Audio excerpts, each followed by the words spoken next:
Bueno, pues vamos a ir empezando el tour, chicas y chicos. Me presento, yo soy Samuel, voy a ser vuestro guía durante este ratito y van a ser aproximadamente unas 2 horas y media de tour.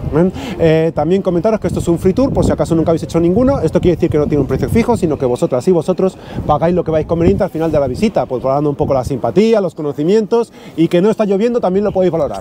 Si se pone a llover algo de esto, no os he dicho nada, os olvidáis de aquello, ¿vale?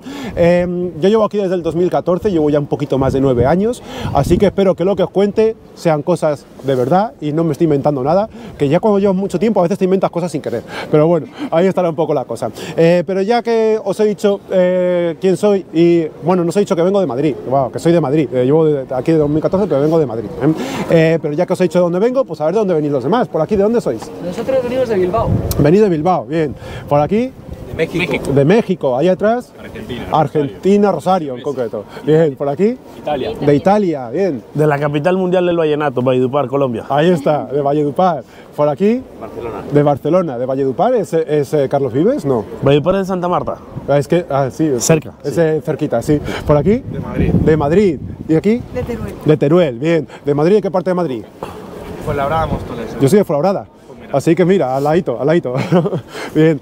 ¿Y vosotras? ¿Existe Teruel?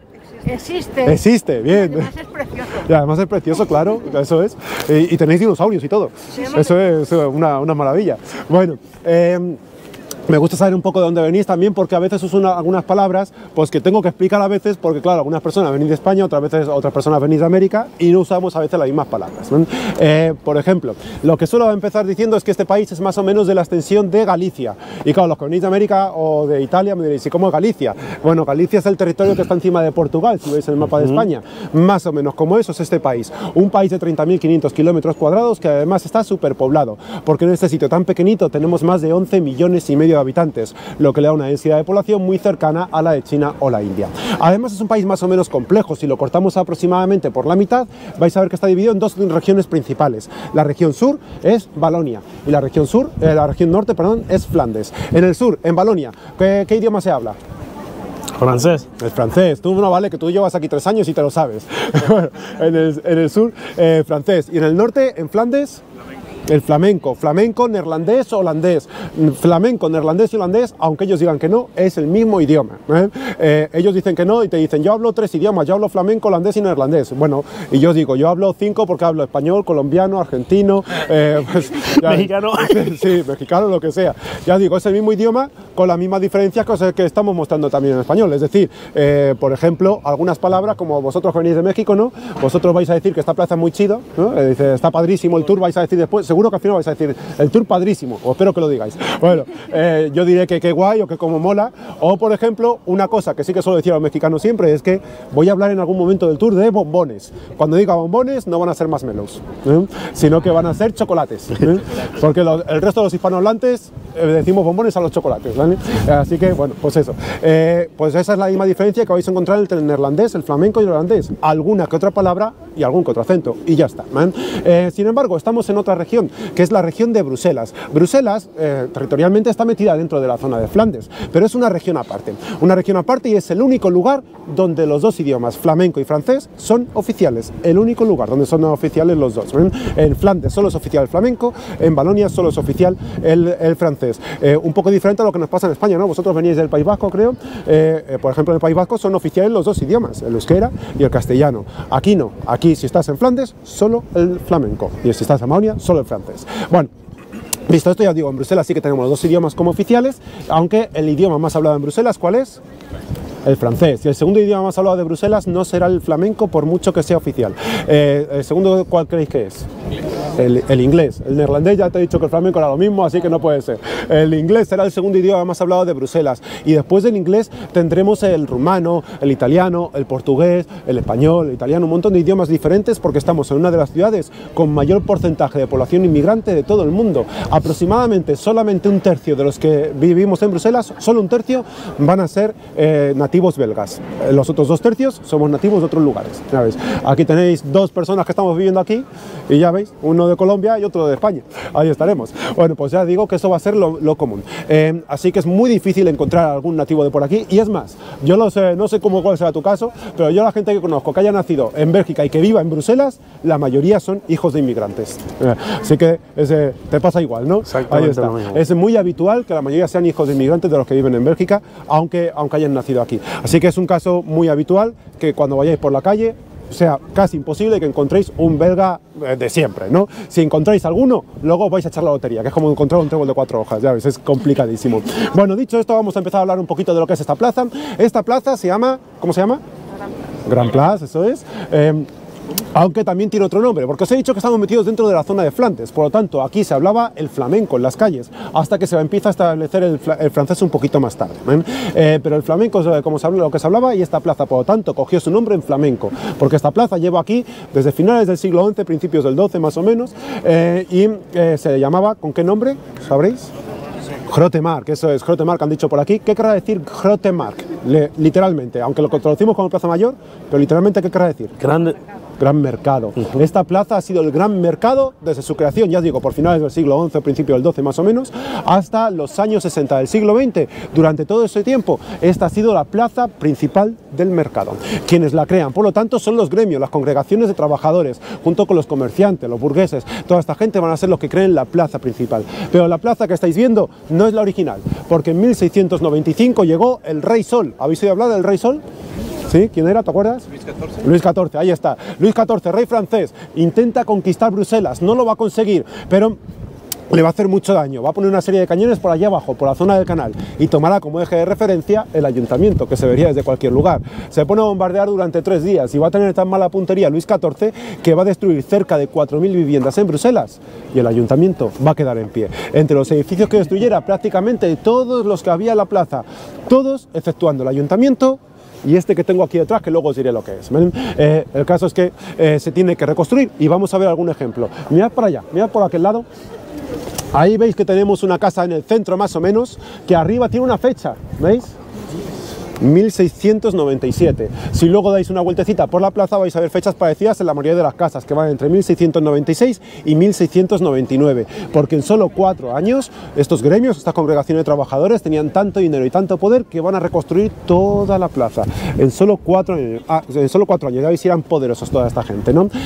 Además, más adelante en el siglo XIX se añaden nuevas decoraciones a la plaza. Si miráis a la izquierda de la fecha que habéis visto, a la izquierda hay una casa que arriba tiene un pájaro. ¿Veis?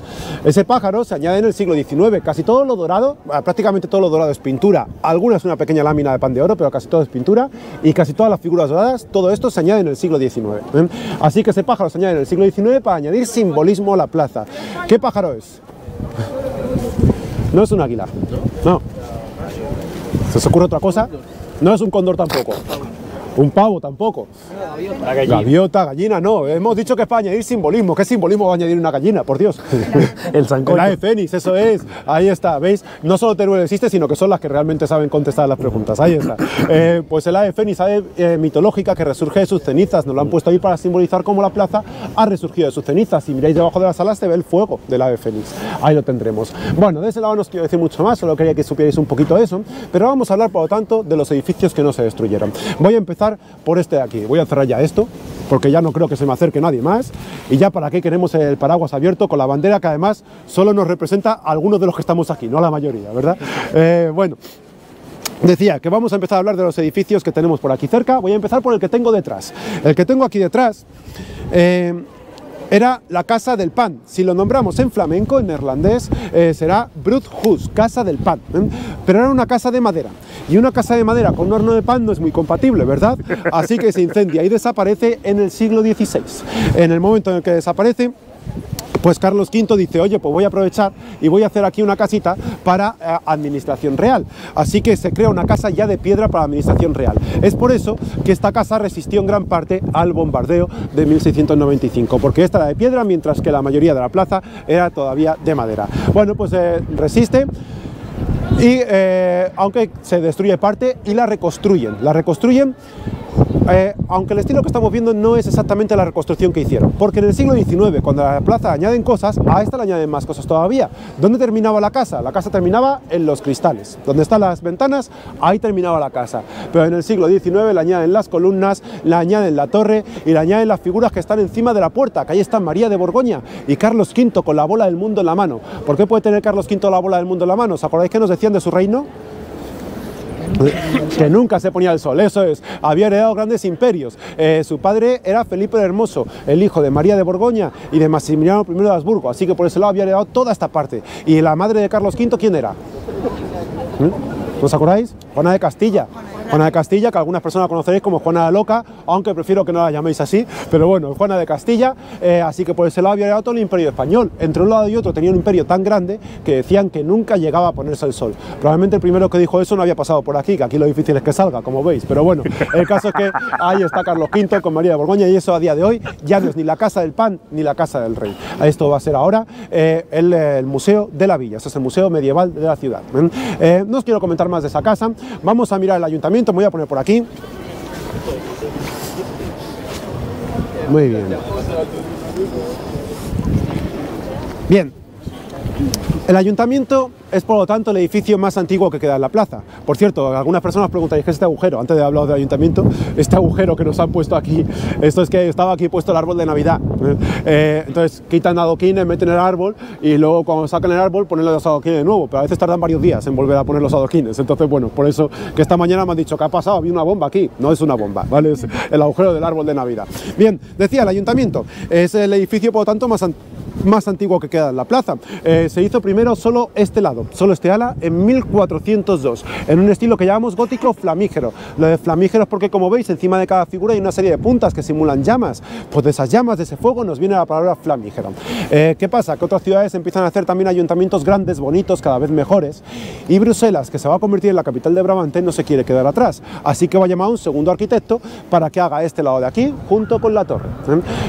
A ese segundo arquitecto, llamado Ruysbroek, se dice que le mandaron la tarea de hacer el ayuntamiento simétrico con respecto a este lado. ¿Qué tal le quedó la simetría? No muy bien, ¿no? Bueno, vosotras y vosotros que lo veis de frente, decidme diferencias que veis entre un lado y otro del ayuntamiento.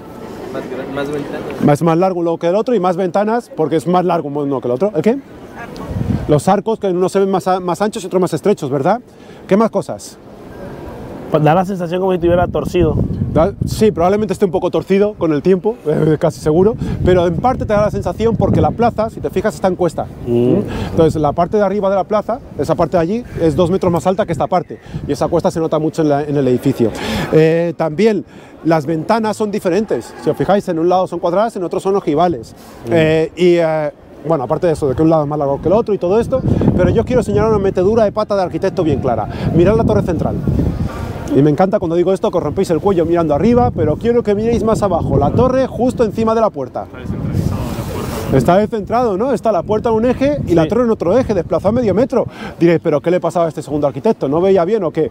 Bueno, no queda muy claro por qué haría todo esto tan mal, porque su documentación quedó desaparecida. Así que hay varias historias que nos dicen por qué podría haber pasado esto. Yo os cuento una leyenda. Una leyenda que dicen que Ruysbroek, este segundo arquitecto, no vivía aquí, sino que vivía en alguna población cercana y que le mandaron los planos del ayuntamiento sin que él hubiera visto nunca el edificio. Dicen que se pone a ampliar sobre el plano, que ve lo mal que le ha quedado el día de la inauguración, porque es la única vez que ve el edificio. Ve lo mal que le ha quedado, empiezan a abuchearle y a insultarle, él no es capaz de soportar la presión, se sube al alto de la torre y se lanza en mitad de la plaza. Ya os digo que eso es una leyenda, así que no lo toméis como algo cierto. Hay mucha gente que dice que viendo edificios posteriores se ven que eran del mismo estilo, de este mismo tipo, que probablemente la firma parecía también del tipo o lo que fuera, y que por lo tanto este hombre puede que viviera hasta los 90 años, que vivir 90 años en el siglo XV tampoco es muy verosímil. Pero bueno, ya cada uno que coja la historia que quiera. El caso es que esto a día de hoy sigue siendo en parte del ayuntamiento, pero solo parte, porque toda la parte administrativa en febrero del año pasado se movió a un edificio nuevo que se llama Brucity, que puede ser interesante ir hasta él porque han abierto, es un edificio muy alto y han abierto arriba la terraza para que cualquiera pueda subir a la terraza y ver unas vistas de la ciudad impresionantes. Así que sabéis, Brill City es donde está ahora toda la parte administrativa del ayuntamiento. Esta otra parte lo han dejado solo para festividades, como o para convenciones, para congresos o para bodas, por ejemplo, y también para visitas guiadas, por supuesto. Así que sigue siendo del ayuntamiento, pero solo para algunas cosas concretas, ¿vale? Ahora sí quiero que miréis arriba del todo, a la torre, a ver si llegáis a distinguir qué hay en la punta. Un borracho, ¿no? Un borracho, dice. Un ángel con una espada. Es un arcángel con una espada en la mano derecha. ¿Sabéis que arcángel se representa con la espada? ¿San Ángel? ¿A quién? ¿Cómo? ¿San Ángel? Un arcángel, ¿qué arcángel? San Miguel. San Miguel. San Miguel es el comandante de los ejércitos de Dios, el que expulsa al diablo del cielo en el Génesis, el que mata al dragón en el Apocalipsis. Por eso siempre se le ve con la espada en la mano y a sus pies el diablo o un dragón. Ese que está ahí arriba es una veleta, por eso está ahora en medio de espaldas. En otro momento le veréis de frente, de lado, lo que sea.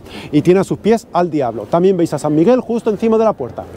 Encima de la puerta está también San Miguel matando al demonio. Y también le veis en la bandera roja y verde, que si la vierais ondear, veríais que en el centro tienen dorado a San Miguel matando al demonio. Esa es la bandera de la villa de Bruselas y San Miguel es el patrón de la ciudad. Así que por eso está representado por todo lo que hasta hace poco era el ayuntamiento. Ahí está por todas partes. Luego si os acercáis a la puerta también está tallado y en un montón de lugares. Bueno, no quiero comentar más del ayuntamiento. Vamos a ir por este lado de la plaza. Os cuento de algunas casas de ahí y luego salimos de la plaza. Venga, vamos por aquí. Sí. O aparte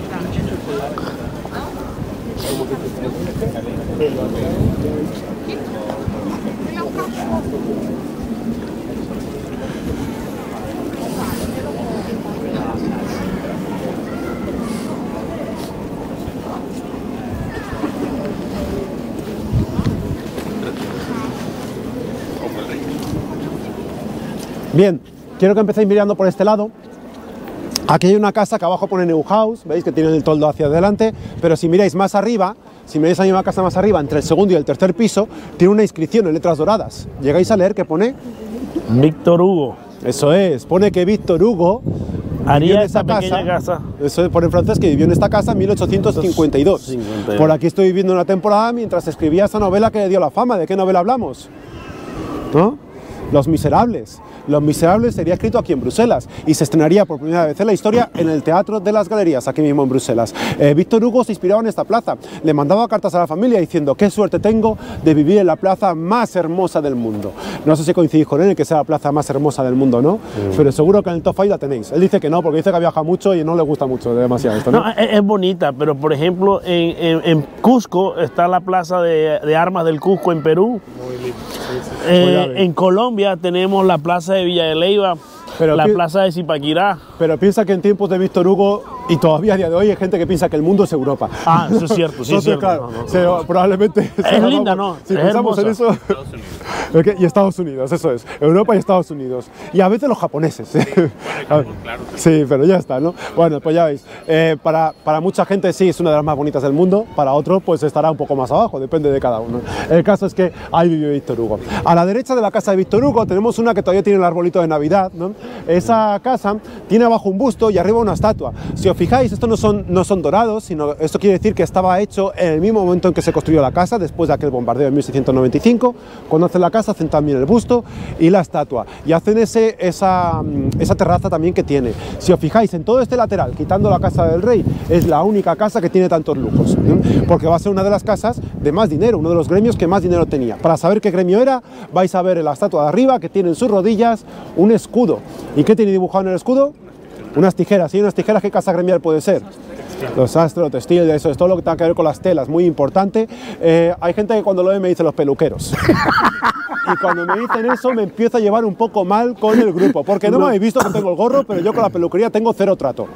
Pero bueno, todo lo que tenga que ver con textil importantísimo. Habréis visto los cuadros antiguos de pintores flamencos, por ejemplo, en los que se ve mucha gente con vestidos muy lujosos, de muchos colores, muy intensos, todo esto. Esos vestidos, esas ropas, gran parte de ellas se hacían en Gante, en Brujas y alrededores, por Flandes. Van a ser muy importante todo lo textil en Flandes. También puede que hayáis oído hablar de los bordados y de los tapices flamencos. Había había fábricas de tapices aquí en Bruselas y en Malinas, por ejemplo, y se vendían para toda Europa. O también puede que hayáis oído hablar de del paño flamenco, que es el encaje de bolillos, que no queda muy claro dónde se inventó, pero puede que se hubiera inventado cerca de Brujas. El caso es que Brujas fue un centro importantísimo para el encaje de bolillos, y de hecho a día de hoy en Brujas todavía existe el Museo del Encaje de Bolillos y se vendía por toda Europa. O también, por ejemplo, la fabricación de lino. El lino también era muy importante aquí y en otras ciudades de alrededor. Así que todo lo que tenga que ver con las telas va a dar muchísimo dinero a la ciudad, y por eso, bueno, a la ciudad y al país, o a estas tierras, y por eso ahí tenemos esta casa con abajo Santa Bárbara y arriba San Bonifacio,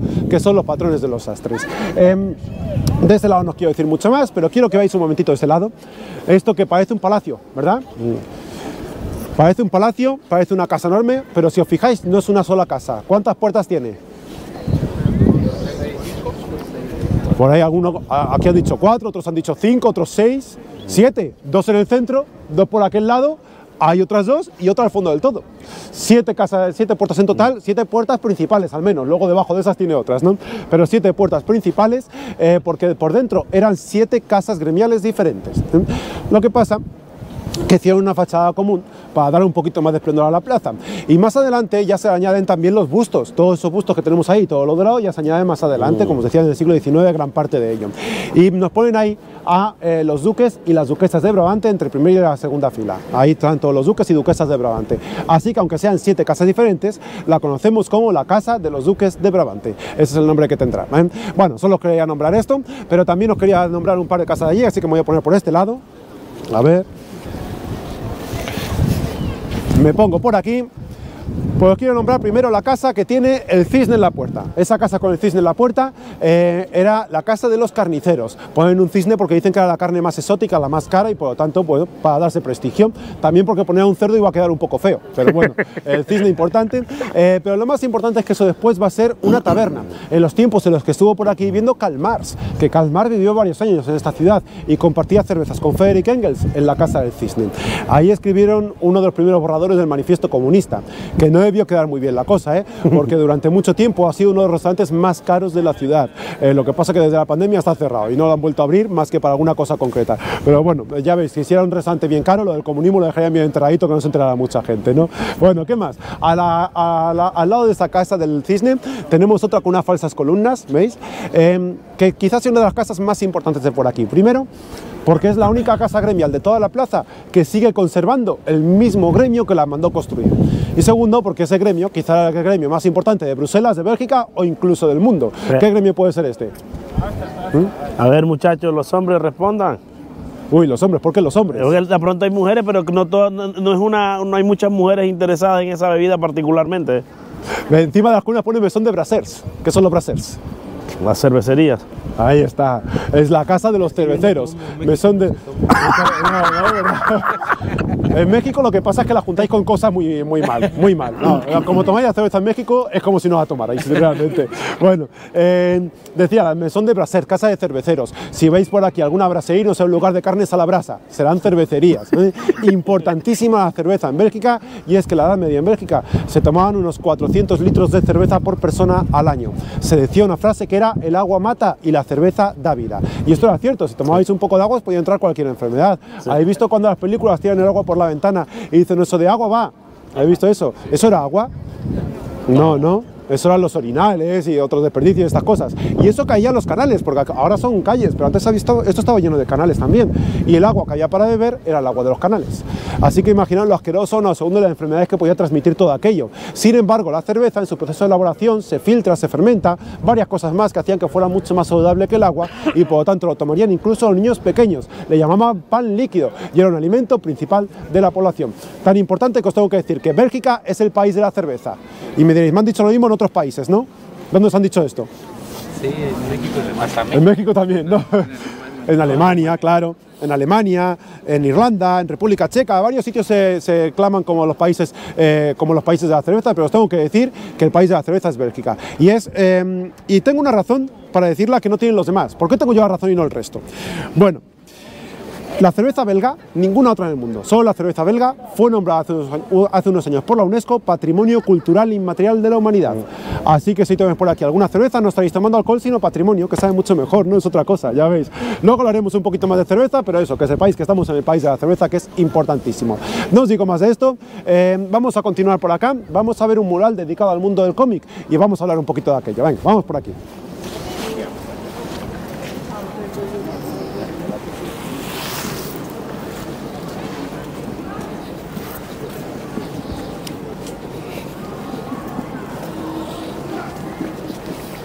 ¿Cuál es la cerveza más popular?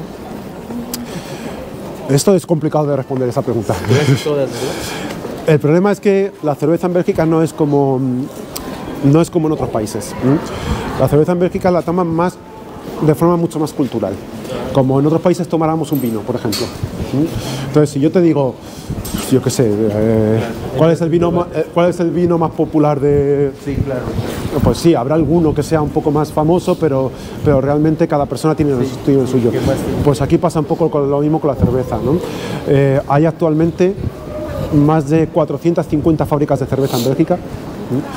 Hay más de 1500 tipos de cerveza. Wow. Entonces es muy difícil decirte. Sí, okay. Es complicado. Sí. Eso quiere decir que también cualquiera que pruebe va a ser buena y además va a depender. No cualquiera, pero casi cualquiera. Sí, sí, también hay algunas baratas, simplemente por vender mucho. Hay algunas, pero si una cerveza te cuesta menos de 3 euros aquí en Bélgica, esas son las que dices, esa es mejor, ¿no? Sí. Entonces, siempre que te cueste más de 3 euros, mínimo. Y a veces mucho más, pero ya digo, si te cuesta menos de 3 euros, es que no va a ser una buena cerveza. La diferencia es que hay algunas